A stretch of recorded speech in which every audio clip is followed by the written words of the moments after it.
관상을 잘 믿지 않는 사람들도 누가 당신 관상 참 좋습니다 라고 말하면 금세 기분이 좋아집니다.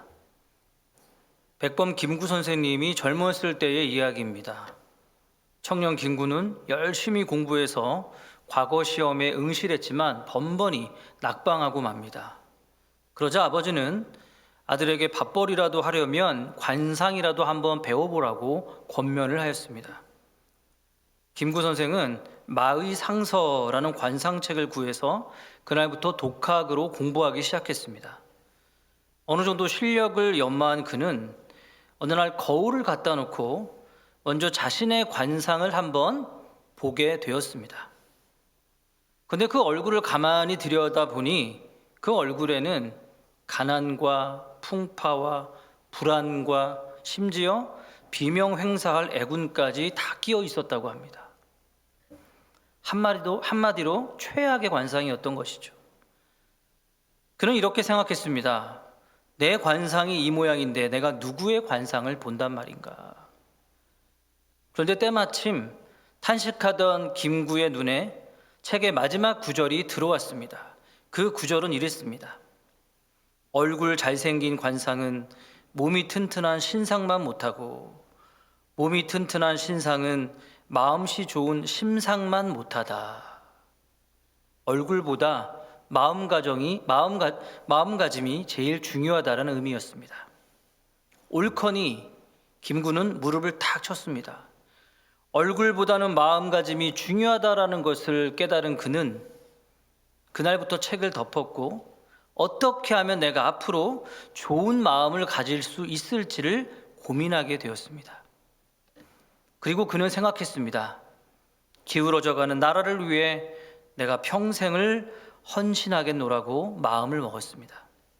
그리고 그는 상해 임시정부를 이끄는 민족의 지도자가 되었고 우리나라의 독립을 위해 평생을 이바지하게 되었습니다. 관상보다는 얼굴보다는 마음가짐이 참으로 중요하다는 것을 우리에게 잘 보여주는 이야기입니다. 우리 그리스도인들도 마찬가지입니다. 우리가 신앙생활을 잘하기 위해서는 그 어떤 무엇보다도 우리가 어떠한 마음을 가지고 살아가고 있느냐, 우리가 어떠한 마음가짐으로 하나님의 말씀을 받아들이고 있느냐가 참으로 중요하다는 것입니다. 오늘 본 말씀 마태복음 13장 1절에서 9절까지는 예수님께서 많은 사람들에게 하나님 나라의 복음을 가르치시기 위해서 특별히 배 위에서 말씀하신 씨 뿌리는 자의 비유입니다. 농부가 씨를 뿌리는데 더러는 길가에 떨어지고 더러는 돌밭에 떨어지고 더러는 가시밭에 떨어졌으며 더러는 좋은 밭에 떨어졌습니다. 그런데 다른 밭은 열매를 맺지 못하였지만 좋은 밭에서만 100배, 60배, 30배의 결실을 맺었다라고 말씀하고 계십니다. 우리가 본문 말씀을 잘 살펴보면 우리 한국 사람의 정서로는 이해가 되지 않는 내용이 있습니다. 그것이 무엇이냐면 씨를 뿌린다라는 것입니다. 여러분, 씨를 심는 것이 아니라 뿌린다라고 말씀에 기록되어져 있습니다. 그리고 씨를 뿌리는데 좋은 밭에 씨를 뿌리면 될 것을 왜 길가에, 돌밭에, 가시밭에 뿌리는지 아마 이해가 안 될 수도 있을 것입니다.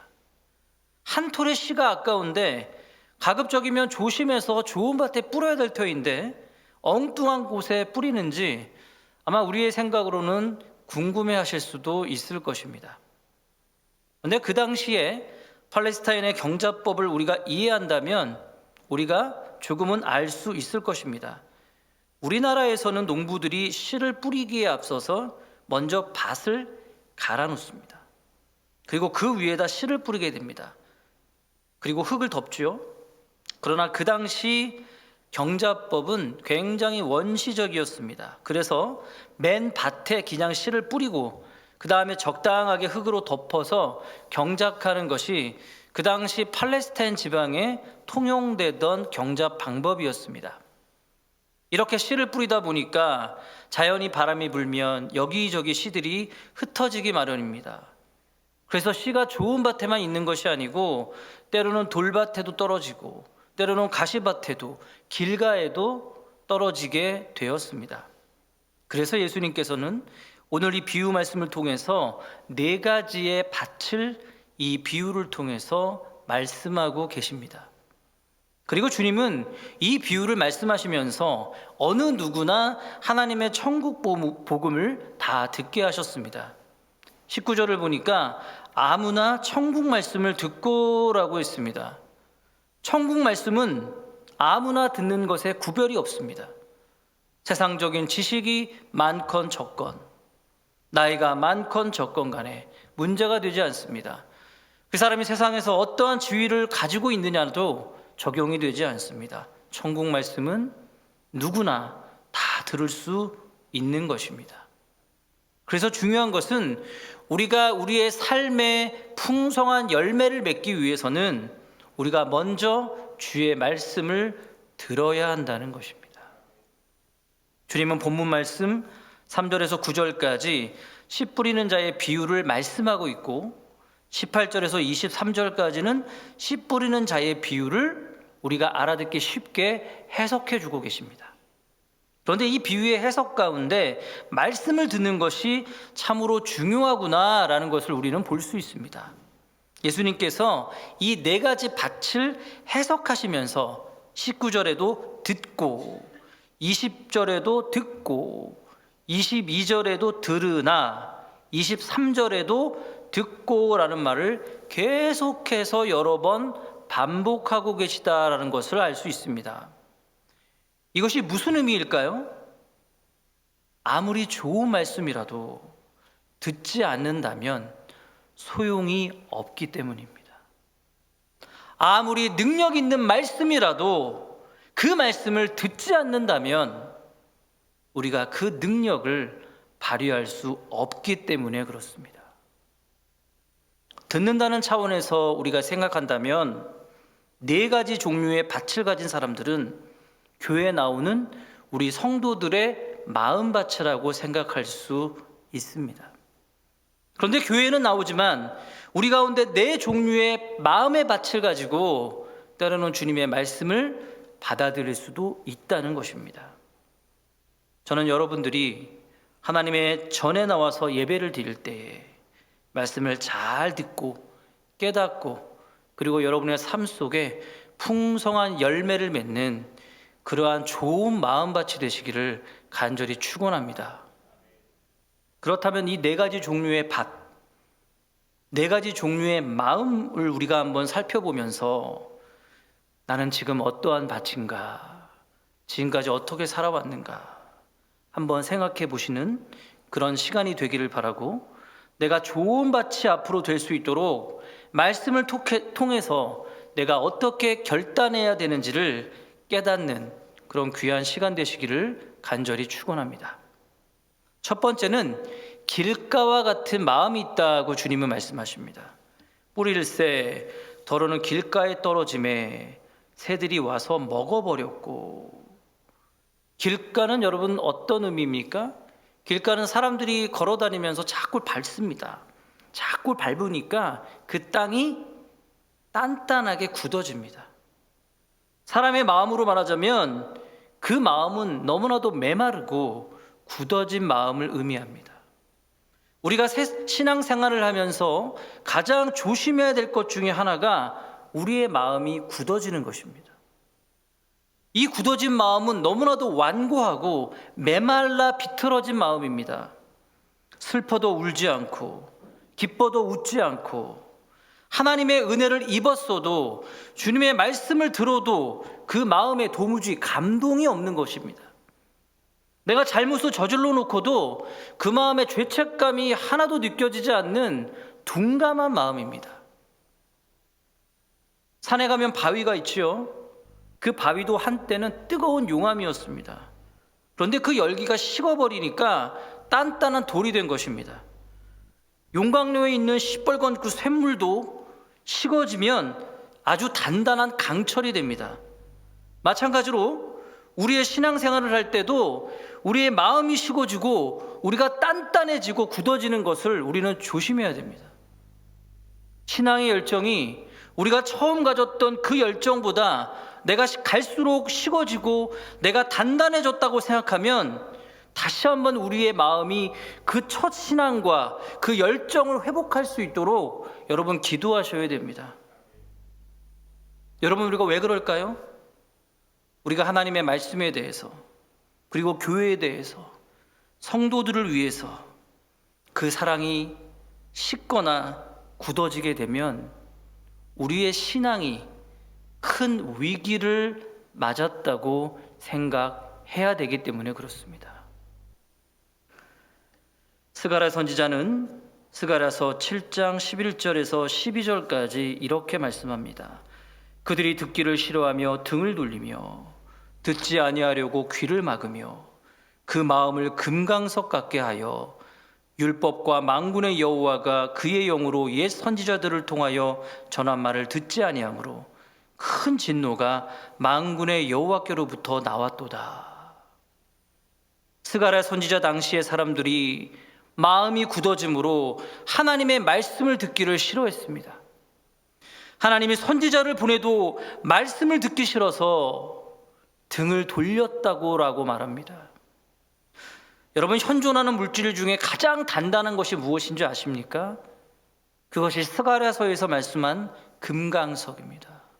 이 금강석이 무엇입니까? 다이아몬드입니다. 그 당시의 사람들의 마음이 굳어졌는데 돌보다도 강철보다도 더 단단한 금강석같이 너무나도 단단하게 굳어졌다라는 의미입니다. 아무리 선지자가 주의 말씀을 외쳐도 도무지 듣지 않고 귀를 막아버렸습니다. 그 결과 어떻게 되었습니까? 큰 진노가 만군의 여호와께로부터 나왔다라고 말씀합니다. 오늘 본문 말씀으로 돌아가서 마태복음 13장 19절을 보니까 길가와 같은 마음은 주의 말씀을 듣기는 듣는데 마음이 굳어져서 깨닫지 못한다라고 말씀합니다. 말씀에 대한 깨달음은 우리 인간의 지식이나 인간의 이성으로 되는 것이 아닙니다. 그것은 바로 성령님의 도우심을 받아야 우리가 깨달을 수 있는 것입니다. 그런데 마음이 굳어졌기 때문에 그 마음 속에 성령님의 감동하심이 도무지 느껴지지 않는 것입니다. 깨닫지 못하면 우리가 어떻게 됩니까? 오늘 말씀을 보면 악한 자가 그 말씀을 빼앗아 간다라고 말합니다. 하나님의 말씀이 결국 선포되어도 악한 자가 그 말씀을 빼앗아 가니 우리에게 하나도 남는 것이 없고 하나도 유익되는 것이 없다라는 것입니다. 말씀을 100번 1000번 들어도 마음이 굳은 사람은 깨달음이 없고 들어도 그것이 나에게 무슨 유익이 되는지 도무지 알지 못하기 때문입니다. 그래서 우리는 기도해야 됩니다. 하나님의 말씀이 내 마음속에 선포될 때 내 마음속 깊이 스며드는 마치 스펀지와 같은 그러한 마음, 한번 새겨지면 결코 빼앗기지 않는 그런 마음을 우리에게 주시옵소서. 이러한 신앙의 결단과 이러한 마음가짐을 갖는 그런 여러분들 되시기를 간절히 축원합니다. 두 번째는 흙이 얕은 돌밭과 같은 마음입니다. 더러는 흙이 얕은 돌밭에 떨어짐에 흙이 깊지 아니하므로 곧 싹이 나오나 해가 돋은 후에 뿌리가 없으므로 말랐고. 흙이 얕은 돌밭에 떨어진 씨앗은 싹이 나오긴 나오지만 뿌리가 없기 때문에 해가 돋은 후에 다 타서 말라버린다고 말씀합니다. 팔레스타인 지역에는 돌멩이가 상당히 많습니다. 흙이 있긴 있지만 돌멩이들이 너무 많아서 그 땅을 갈아엎을 수가 없습니다. 그렇기에 얕은 토양에 씨를 뿌리면 싹이 나지만 뿌리가 돌에 걸리기 때문에 깊이 자랄 수가 없습니다. 돌밭 같은 마음이란 토양이 얕은 밭입니다. 다시 말하면 깊이가 얕은 마음, 가벼운 마음, 변덕스러운 마음을 의미합니다. 이런 사람들은 하나님의 말씀이 들려지긴 하지만 그것이 그때 그 순간에만 받아들이게 됩니다. 그리고 인내심이 부족해서 어떠한 힘든 일이 닥치거나 어려운 일이 닥치거나 역경이 다가오면 금세 말씀을 버리고 다시 세상의 방법으로 돌아갈 수밖에 없습니다. 우리가 알아야 될 것은 하나님의 말씀을 받아도 우리의 인생에 전혀 문제가 없이 살아갈 수는 없다는 것입니다. 하나님을 믿어도 우리는 세상에 살기 때문에 세상 사람들과 관계를 맺기 때문에 여전히 문제들이 발생할 수 있습니다. 그러나 신앙의 뿌리가 깊은 사람들은 문제가 와도 때로는 고통스러워하고 흔들릴 수는 있지만 절대로 타서 말라 죽지는 않습니다. 그러나 신앙의 뿌리가 얕은 사람들은 문제를 만나면 신앙이 흔들리는 정도가 아니라 타서 메말라서 죽어버린다는 이야기입니다.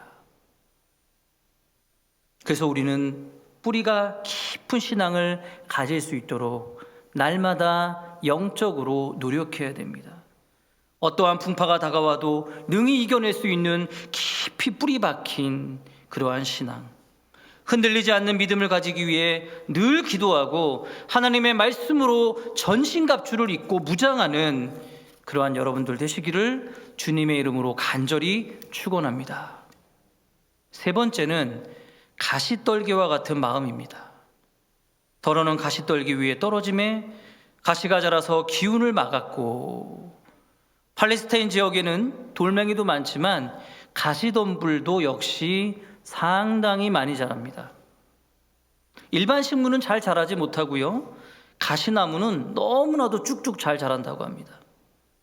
그래서 우기에 밭을 정리하지 않고 씨앗을 뿌리면 가시덤불에 씨앗이 자라다가 막혀버린다는 것입니다. 그렇다면 이 가시밭은 무엇을 의미할까요? 혼란스러운 마음입니다.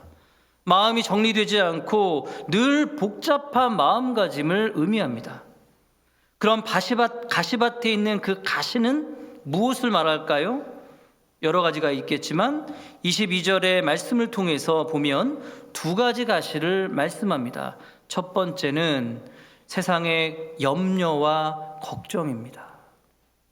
자식 걱정, 직장 걱정, 사업 걱정, 내 건강에 대한 걱정, 또 나에 대한 걱정이 없으면 남의 걱정, 친척 걱정, 여러 가지 걱정, 많은 걱정들을 마음에 안고 살아가는 사람들입니다. 성경 원문에 보면 염려라고 하는 말이 메림네오라는 원어로 이야기됩니다. 이 메림네오라는 말은 물어 뜯는다, 찢는다, 쪼갠다라는 말과 이 마음이라는 단어가 합쳐져서 이루어진 단어인데요, 이 뜻을 말씀드리면 염려란 내 인격을 파괴하고 내 마음을 찢어놓는 것을 의미합니다. 그러니까 우리가 염려하게 되면 결국 내 자신을 파괴한다라는 것입니다. 영적인 침체뿐만 아니라 우리의 몸과 우리의 건강과 마음을 다 피폐하게 만드는 것이라는 겁니다. 잠언 15장 13절에서는 마음의 근심은 심령을 상하게 한다라고 이야기하고, 잠언 17장 22절에서는 심령의 근심은 뼈를 마르게 한다라고 가르쳐주고 있습니다. 우리가 예배를 철저히 드리지 않고는 우리가 신앙생활을 잘할 수 있는 방법이 없습니다. 왜 그렇습니까? 예배에 나와서 하나님의 말씀을 만나고 그 말씀이 나에게 의미가 되어야 되기 때문에 그렇습니다. 그런데도 불구하고 우리가 왜 예배에 나와서 하나님 앞에 앉아 있기는 하는데 집중하지 못하고 우리가 예배가 끝난 뒤에는 그렇게 마음이 허무한 것입니까? 하나님의 전에 나와도 이 세상의 걱정 때문에, 이 세상의 염려거리들 때문에 하나님의 말씀이 들려와도 막혀버리는 것입니다. 우리의 신앙을 실패로 만들어가는 두 가지가 있습니다. 첫 번째는 지나간 과거에 대한 후회요. 또 하나는 아직 다가오지 않은 미래에 대한 염려입니다. 우리가 지나간 과거를 반성하고 성찰하는 것은 우리 인간이 성장하기 위해서 굉장히 중요한 것입니다. 그러나 계속해서 그 과거의 웅덩이 속에서 그곳에서 묻혀서 헤어나오지 않고 계속해서 후회하는 것은 나를 갉아먹고 내 심신과 영을 피폐하게 만듭니다. 앞으로 일어나지도 않은 일 때문에 내가 미리 걱정하고 미리 불안하고 염려하는 인생은 늘 삶의 초조와 긴장으로 우리의 삶이 서서히 파괴되게 됩니다. 코로나 상황이 갈수록 길어지고 있습니다. 멈출 기미가 보이지 않습니다. 코로나 상황이 너무나도 길어지니까 우리 한국 사람들의 불안증과 우울증도 코로나 이전의 상황보다는 너무나도 폭발적으로 증가했다고 합니다. 특별히 사람들의 마음속에 있는 이 불안함, 이 불안증이 더 많이 확산되고 증가되었다고 하는데요. 요즘 한국 사람들 가운데 있는 이 불안장애 중에 범불안장애라는 것이 급증하고 있습니다. 범불안장애가 무엇입니까? 범불안장애는 아무런 염려거리들도 없고 나에게 어떤 일이 생기지도 않았는데 그냥 불안한 것입니다. 막연하게 불안한 것입니다. 불안해서 좀처럼 견딜 수가 없는 것입니다. 저도 학교에서 학생들을 만나서 상담을 해보면 요즘 젊은 친구들이 얼마나 불안감을 가지고 살아가는지 모릅니다. 졸업해서 어떻게 살아야 되나? 코로나 때문에 내가 제대로 취업이나 할 수 있을까? 내 인생을 쳐다보면 답답하고 깜깜하고 사람들을 만나지도 못하니 너무나도 우울하고 견딜 수가 없다라는 것입니다. 이게 어느 순간 되면 멈춰야 되는데 멈추지 않고 계속해서 이러한 불안을 가지고 살아가는 학생들이 저희 상담센터에 너무나 많이 찾아오고 있습니다.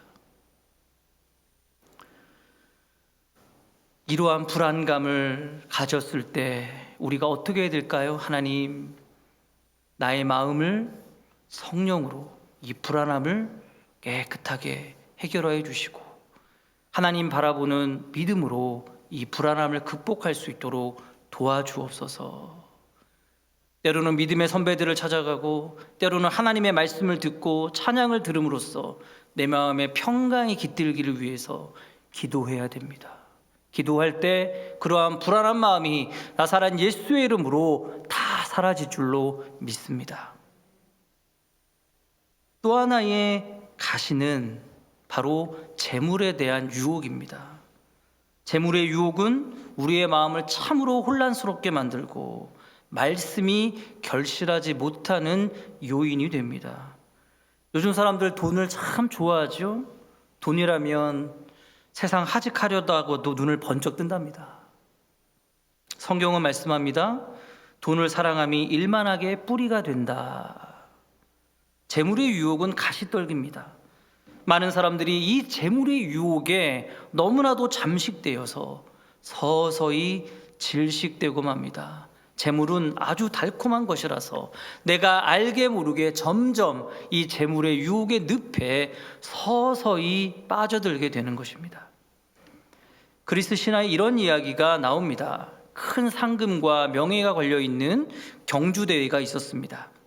한 여자 기수가 신나게 1등으로 앞장서서 달려가고 있는데 저 앞에 보니까 반짝이는 금화 하나가 떨어져 있는 것입니다. 순간 그 금화를 본 기수는 참지 못하고 잠깐 말에서 내려서 그 금화를 줍고 다시 달려가기 시작합니다. 금화를 줍는 동안 앞서 나간 말들이 있겠지만 내가 쫓아가면 되겠지라는 안일한 마음으로 다시 막 한참 달리기 시작하는데요. 또 한참을 가다 보니 저쪽에 또 반짝거리는 금화가 보입니다. 그냥 지나가면 되었을 것을 이번에도 참지 못하고 내려서 그 금화를 다시 주머니 속에 챙기게 됩니다. 그 기수가 이 경마대회에 처음으로 참가했을 때는 어떤 마음이었을까요? 내가 1등을 하고 내 명예와 상급을 다 차지하리라 라는 그런 마음이 있었을 것인데 중간에 떨어진 금화를 줍느라 그는 상급과 명예를 다 다 잃고 말았다는 이야기입니다. 우리의 경주도 영적인 경주를 우리는 하고 있습니다. 가끔 신앙인들이 세상의 황금을 줍기 위해서 멈추기 때문에 하늘의 상급을 우리가 잃어버리고 사단의 그물에 걸려두고 말 때가 얼마나 많이 있는지 모릅니다. 우리는 이러한 유혹의 욕심을 과감하게 잘라야 됩니다. 단호하게 결단해야 됩니다. 이것이 하나님의 말씀을 듣고 우리의 신앙생활에 열매를 맺는 것에 방해가 된다면 과감하게 잘라버릴 수 있어야 합니다. 사랑하는 여러분, 염려의 가시, 불안의 가시, 물질의 유혹의 가시를 자르시기를 바랍니다. 그래야 잡초와 같은 우리의 인생이 알곡 인생이 될 수 있고, 우리가 잘라버려야 열매 맺는 그러한 풍성한 신앙생활을 할 수 있습니다. 우리가 단호하게 자르지 못하면 그 가시밭 인생길에서 허우적거리며 절대로 벗어날 길이 없기 때문입니다. 염려와 재물의 가시, 그 유혹을 예수 그리스도의 능력으로 모두 다 끊어내시기를 주님의 이름으로 간절히 축원합니다. 마지막 네 번째는 좋은 땅이라는 것입니다. 더러는 좋은 땅에 떨어짐에 어떤 것은 100배, 어떤 것은 60배, 어떤 것은 30배의 결실을 하였느니라. 좋은 땅과 같은 마음을 가진 사람들은 100배, 60배, 30배의 열매를 맺는 사람들이다 라고 말씀하십니다. 23절을 보니 이런 사람들은 어떤 사람이냐? 하나님의 말씀을 듣고 깨닫는 사람이다 라고 주께서 말씀해 주십니다. 그러면 우리가 어떻게 해야 하나님의 말씀을 깨달을 수 있겠습니까? 말씀을 깨닫는 비결은 무엇일까요? 해답은 성령의 도우심을 우리는 끊임없이 받아야 된다는 것입니다. 3절에서 23절의 본문 말씀을 보면 주님께서 사람들에게 씨 뿌리는 자의 비유를 말씀하고 계시지만 사람들은 이 말씀의 뜻을 이해하지 못했습니다.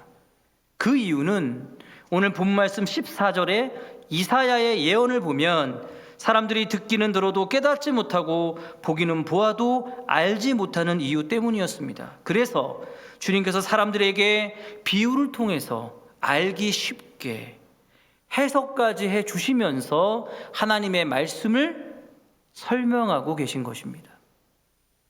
아마 제자들도 주님께서 이렇게 비유로 설명하지 않으셨다면 깨닫지 못했을 것입니다. 여러분, 지금은 성령의 시대입니다. 예수님께서 십자가에서 죽으시고 부활하시고 승천하신 이후에 이제는 성령님께서 주님께서 하셨던 보혜사, 다시 말하면 위로자, 구원자의 역할을 우리들에게 해주십니다. 그리고 성령님은 늘 우리 곁에서 우리를 도우시는 역할을 하십니다. 영적인 부분, 우리의 정신적인 부분, 그리고 우리의 질병과 우리의 삶의 모든 부분과 심지어 하나님의 말씀을 듣고 깨닫는 모든 부분까지도 우리를 도우시는 분이 바로 성령님이십니다. 그렇게 성령님께서 우리를 도와주시지 않는다면 우리는 주님의 말씀을 영적으로 깨달을 수 없을 뿐더러 우리 인간의 잘못된 생각과 판단으로 주의 말씀을 어긋나게 해석할 수 있기 때문입니다. 서로 소통이 안 돼서 참으로 우스운 얘기가 하나 있습니다. 미군 부대가 있는 경상도의 어떤 마을에 있었던 일이랍니다. 새벽 기도를 마친 한 할머니 권사님께서 집으로 돌아가기 위해 버스를 기다리고 있었습니다. 근데 그 옆에 미군들이 있었는데요. 그 할머니에게 인사를 했답니다. 헬로우 하고 인사했답니다. 근데 마침 그때 기다리고 있던 버스가 이렇게 오니까 할머니가 너무 기쁜 나머지 왓데이 하고 얘기했답니다. 근데 미군은 할머니가 왓데이? 오늘 무슨 요일인가? 라고 묻는 줄 알고 먼데이, 월요일이라고 얘기했다는 것입니다. 근데 할머니는 뭔데? 라고 얘기하는 줄 알고 버스데이라고 얘기했다라는 것이죠. 그랬더니 미군 할머니가 버스데이, 오늘 자기 생일이다 라고 이야기하는 줄 알고 박수를 치면서 Happy birthday to you 이렇게 축하를 했다는 것입니다. 별로 우지를 않으시는군요. 소통이 잘 안 되나요? 미군과 이 할머니의 대화는 어떤 걸 의미합니까? 서로 전혀 다른 동문서답을 이야기하고 있습니다.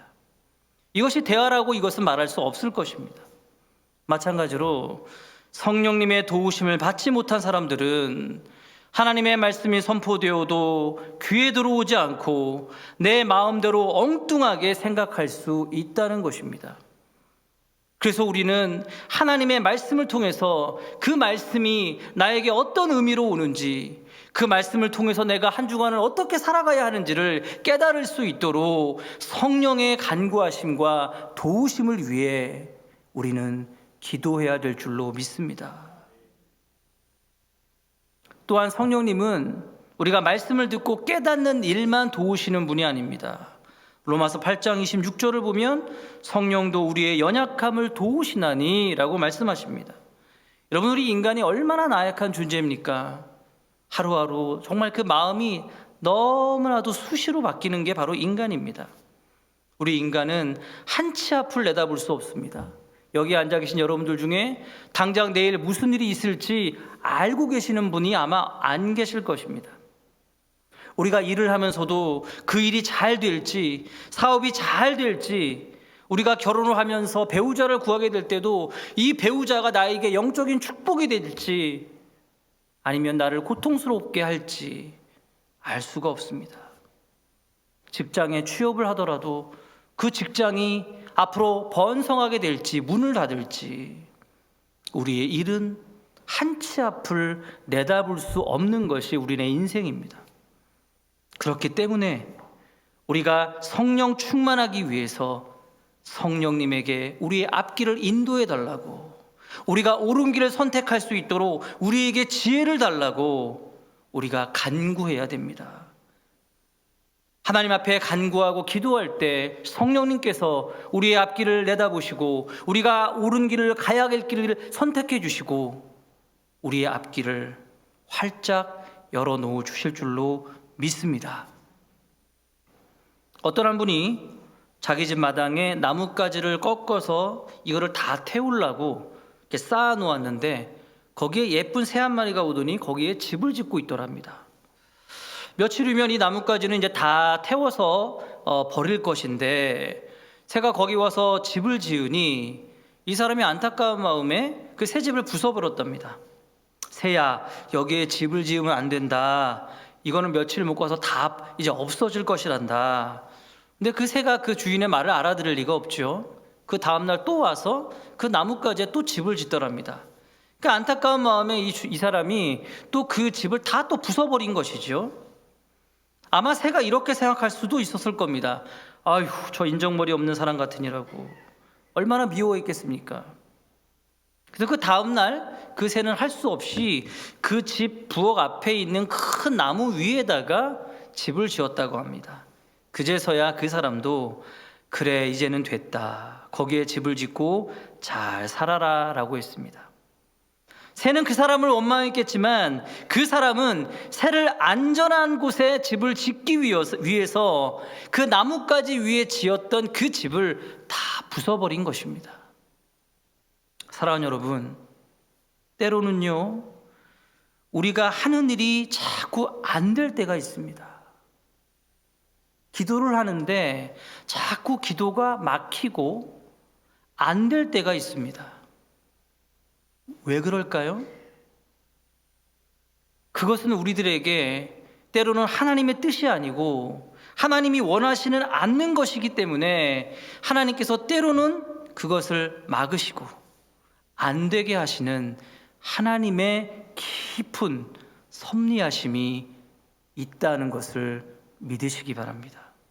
사람이든 그게 우리의 일이든 직장이든 사업이든 하나님께서 막으신다면, 안 되게 하신다면 그것은 분명 하나님께서 나중에 다른 것에 더 좋은 일이 생기게 하시려는, 더 큰 축복을 주시게 하시려는 하나님의 놀라운 은총이 여러분들을 향해 있다라는 것을 깨달아야 될 줄로 믿습니다.